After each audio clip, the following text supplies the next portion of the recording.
reported. It seems like always time to go. Yeah. My friends, here we are again.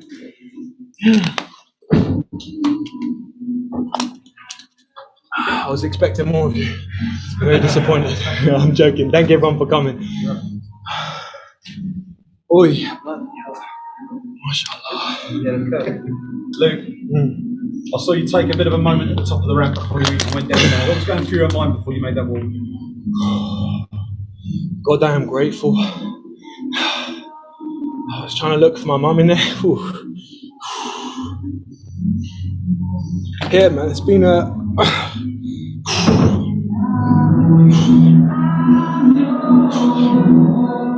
It's a big moment for me, man. To get in there and put on the performance, you know, you listed the promises that you've made during, and the predictions that you made during fight week when you spoke to us earlier. So, take them all off at the end. So, what did it mean to get that win and to do it with a finish against such a respected opponent like Yannick? It meant everything, man. I just had a moment with Yannick backstage. The respect I have for that man, I didn't want to disclose it. I didn't want to think about it during fight camp, but I saw an interview a few months ago of him, like me, a flipping big softy, man, crying. He has sons, you know. He puts all his life into this game. And he cried in the interview and he just showed nothing but emotion, man. And he lives the art of a samurai, and I flipping respect that man to the end. So, yeah, it was actually really hard for me to see him down. Normally, you know, I expect them to fall and I relish in the violence. This one was a bit bittersweet, but as I progress, I'm going to fight men of the same caliber. I'm going to fight men who fight for their families, put bread on the table. So I need to get used to that. I need to get used to hurting individuals who I respect. So yeah, it was a moment. I was in that cage. I was, like I said, I was looking for my mum, for my sister, to let them know I'm all right. Looking for my granddad. You know, these guys have been with me from the jump. This is a moment for me, man. I appreciate everyone coming. I love Bellator for this. I love you, God. You're listening. He was with me tonight. Yeah, just relishing in the moment. This is big for me. I'm very proud of myself and proud of my team, my family. My pops has been with me from the very start. I flipping saw him tearing up a little bit, a little pussy, do you know what I mean? Yeah, I'm joking, Dad. Don't beat me up, please. No, but yeah, it's a big moment for me. You talk about moments, and it was probably the first time a lot of the people in this arena had seen you fight. Mm-hmm. So to go in and make such a big statement and to just stand in the cage at the end with your arms outstretched like that with 8,000 to 10,000 people all on their feet. Has a star been born here at the Wembley Arena tonight? So that's in the eyes of the beholder, you know. I have nothing to do with that. I'm here for violence. I told you guys from the start of camp, from the start of this week, I said I'm here for war. I was ready to die in there. I was going to come home with my shield or on my shield. Yannick fell. I came out the winner. But this is what I'm here for. If Bellator choose to re-sign me, this is what I will do every single fight. Ben Parrish, I called him out. I meant it. You're a savage. Nothing but respect for you. You've been deemed a prospect killer after your last fight. I'm a prospect. Let's put it to the test. I'm willing to do that every single time I step in that cage, put my life on the line. I'm here to provide for my family, to build a life for children who deserve it. This is what I do. You said that you had a hit list. Miss. Sorry. Why Ben Parrish? Because, like I said, I have respect for the man. You see what he did to his last opponent. He's a savage. Everyone doubted him. He was a big underdog, and he thrived in it. I looked at the betting odds for this fight, and I was a huge favorite. I went in there thinking I am the underdog of underdogs. The guy's 9-5. He is a tested veteran. He's fought across the globe for multiple world championships. I was going in an underdog. I was going in there with something to prove. I'm looking at Ben Parrish the exact same. He's a savage. I have to test myself against every savage in there. I want nothing but hard fights. I'm going to build. I'm going to be smart. But I want guys of my caliber or higher. I believe Ben is that man. He needs to get out in the States. I need the cheddar. I need to fill the fridge with the bread. And that's how I'm going to do it. I have to create my own legacy. I have to build a narrative. Yeah. Ben is my narrative. I was going to ask, obviously, you said you're really keen to get over to the States to fight. You know, how much would it mean to you to be able to take a fight, you know, next in the States? And do you think that will give you the opportunity to really show yourself to the American audience? Yeah. That's no disrespect to the UK or Europe MMA, but you've made it once you get to America. America is the Mecca. America is the hub of MMA. Bellator run shows during Europe, but I know especially now since they've cut back their shows, most of their shows are running in America. My plan next year is to have minimum of 4 fights. I'm only going to do that if I get to fight out in the States. A couple fights in Europe would be dope. If I could come back to Wembley, put me on the main event, whoever runs the main event, whatever camera's my camera for that, but I have to earn that. And getting out to the States is something I have to earn as well. But I believe that's where I'll build a bigger name for myself. That's where I'll be able to do more good in the world. So get me out there. I need to see what my foot's saying. Feels broken, but I've got adrenaline in me right now, so we'll see. I'm shaking because of the coffee. I'm not crying again, I promise. But yeah, once I'm healed up, I believe I'll be ready to go by December, maybe January. That gives him some time to prepare, me some time to prepare, put on another savagery performance. More war. I want more war. I want more opportunities to test my courage, to test my spirit, and I believe he's the man to do it. You've spoken about, the greater good, the things that you want to achieve, with helping, children in care. Yeah. Does that motivate you to push your career further and to give you that extra motivation when you go in there? It does. It does. I don't just fight for me in there. I fight for my family. But more importantly, I've said it before, my passion is MMA. I've worked my entire life to fight in MMA, to be the best savage I can in there. My purpose in life is to help. The only way I can do that is to build a platform outside of fostering, outside of childcare, so I can afford the means that I need. I can't just build a child's home like that. It takes funds. It takes a platform for people to donate, for people to get behind me. The only way I can do that is by building a platform here in MMA. I translate that into childcare. I build children's homes. I build lives and love for other children who don't have that, who deserve that. And the two go hand in hand.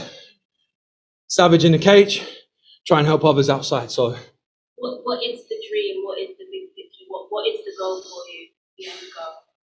Right now, and it might be a low ceiling, but right now, I'd like to have a few children's homes across the UK to start with. I'd like to build, like I said it before, what my mum and dad have done for children is incredible. We looked after 37 children, and we've been able to make a difference in their lives. They come from absolute trauma, from heartbreaking stuff, and we're able to provide that. Oh, do not cry again, sir.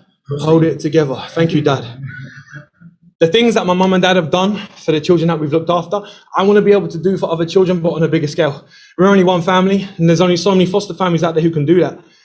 If I build a children's home, I can create a staff of people, like-minded human beings who want to help, and we can get multiple children in. Foster families can only house as many children as their homes have bedrooms.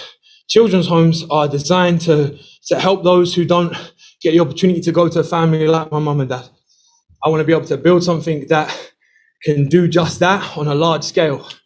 10, 20 children in one house. I don't know if you guys know, but Tracy Beaker, similar to that. But I want to bring an ethos that martial arts has taught me, to respect elders, to flipping thrive and strive to help other human beings, and to carry that martial arts through your ethos as you grow. The children that we have now, they're going to be amazing human beings. That's because my mum and dad, partly me and my sister, have raised them to be a certain type of human being, given them the tools to go and thrive and help others. It's the goal, man. To see a child leave your home, loved, warm, welcomed into the world with that trauma behind them, there's no better feeling. And I'm not going to cry again. I don't appreciate you trying to make me cry, miss. All right?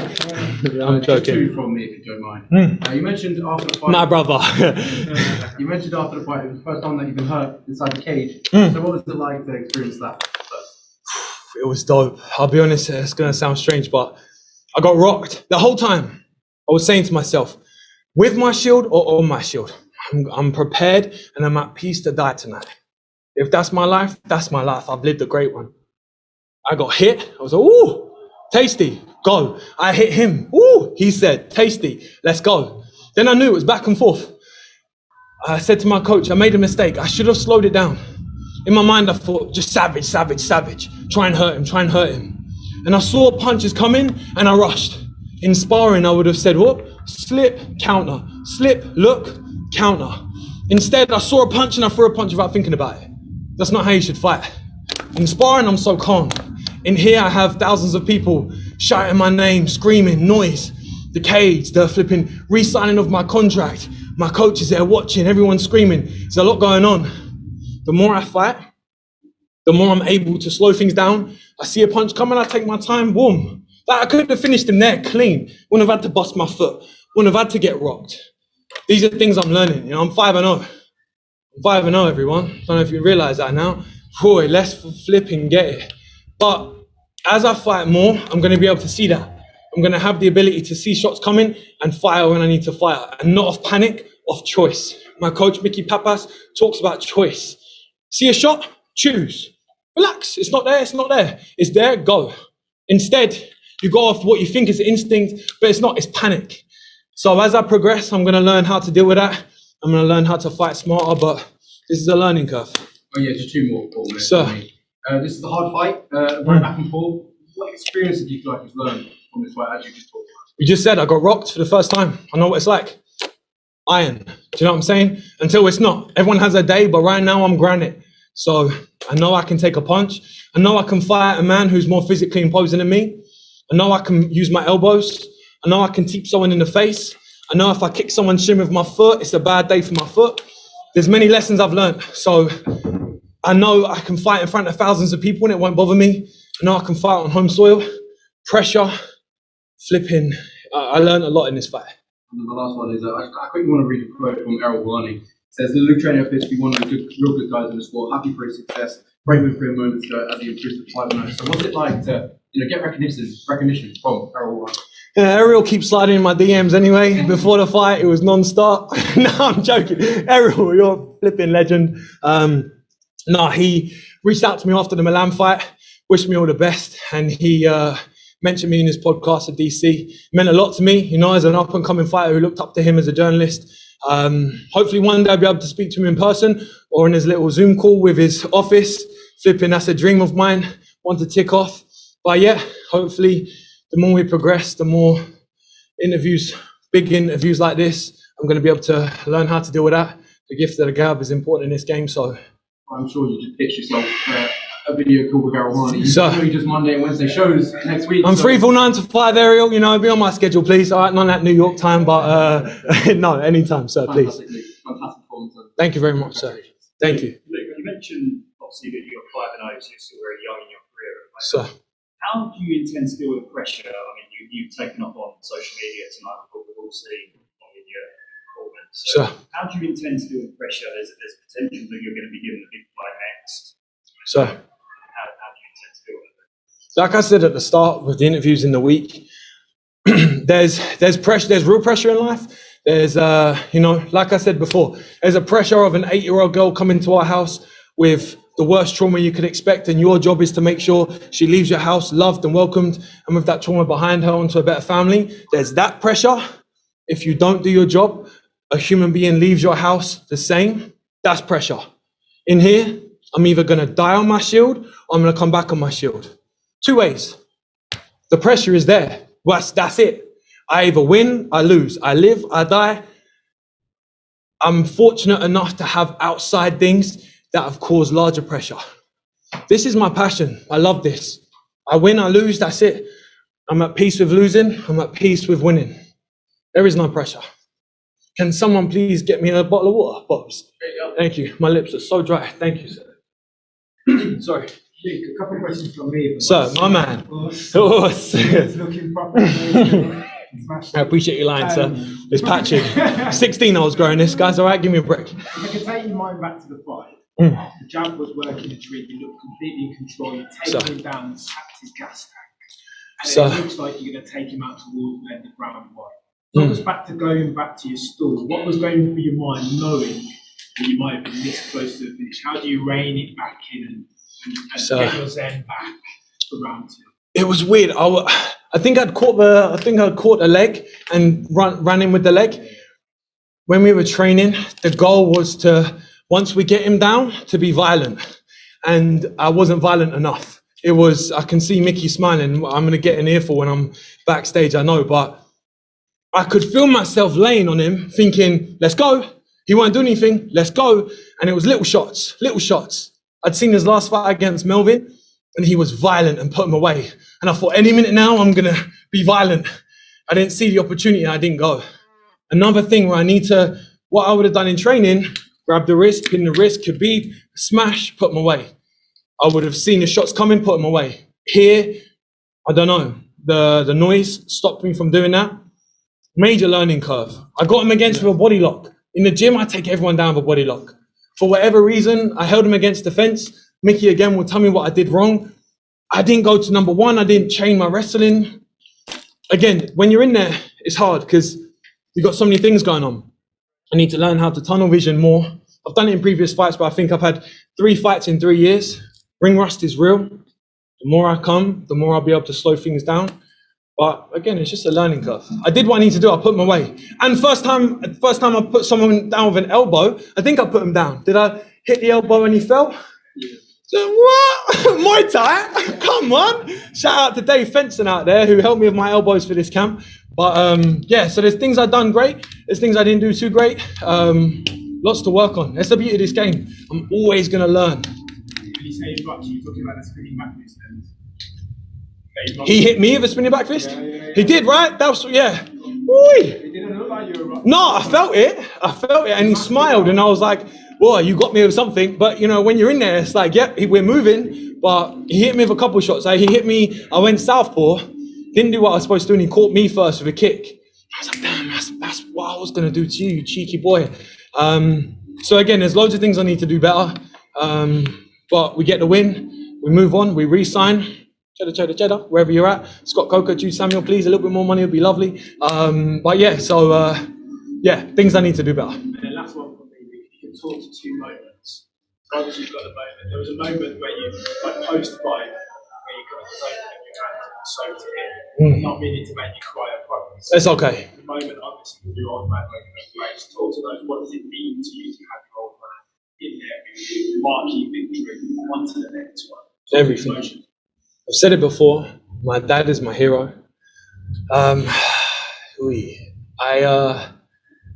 always said that if my son will look at me the way I look at my dad, honestly, man, it's a beautiful thing, you know. This is why I had so much respect for Yannick. I see him and his children. I had to, when I was scrolling through his Instagram and stalking him, I had to skip those photos because I thought, no, don't do that. He's good with his sons.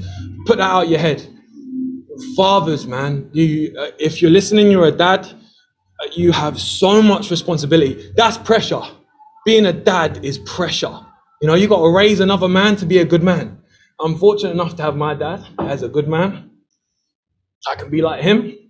That's a moment. When I was in there looking for my mum and my sister, when I was in leisure centres, they were right there. And I was like, mum, dad, mum, LJ, I love you. There I'm scouring. I'm like, everyone looks like ants. Where are you at? You know, I must have looked like a weirdo trying to find flipping, I don't know who, but in the midst of it all, I saw them in the crowd. Those were the moments, man. And then I thank God, got down on my knees and flipping prayed again. But yeah, those moments mean the world to me, man. You know, of course, brother. Of course. And then just the last one from me. Wait, we go again. The person you called out, Ben Parrish, responded on his Instagram and said, under 30 seconds and making mistakes like that. Oh, listen, I'm not a trash talker, man. You're a savage, brother. Let's go, man. I have nothing but respect for you, bro. Let's, like I said, he's a savage. Oi, he's a savage. He wants to smoke? Let's get some smoke, man. Awesome. Thank you, guys.